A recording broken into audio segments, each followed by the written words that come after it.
Welcome to Sweet Life Beat Life. We hope this video helps. In this video, I will show you how to replace a Nissan Rogue fuel pump using an easy method. First, prioritize safety by disconnecting the negative battery terminal. Next, relieve the fuel system pressure. This is a crucial step to prevent fuel spray. Ensure you have essential tools ready, including a fuel line disconnect tool and a new fuel pump assembly. This preparation will make the entire process smoother and safer for everyone involved.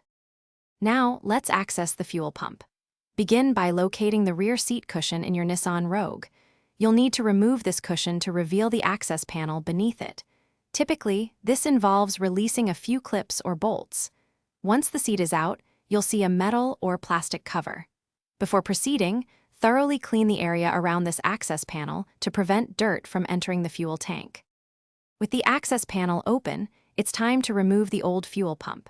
Carefully disconnect the electrical connector and the two fuel lines. Be prepared for a small amount of fuel to spill. Next, use a specialized fuel pump retaining ring tool to unscrew the large plastic or metal ring holding the pump in place.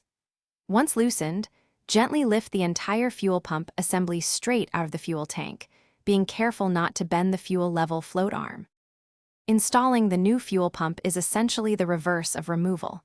First, ensure you use a brand new O-ring seal to prevent any leaks. Carefully insert the new fuel pump assembly into the tank, aligning it correctly. Then, use your specialized tool to securely tighten the retaining ring. Reconnect both fuel lines and the electrical connector. Finally, turn the ignition to the on position a few times to prime the system and check for any fuel leaks before putting the rear seat back. Thanks for watching. Consider subscribing if we helped you.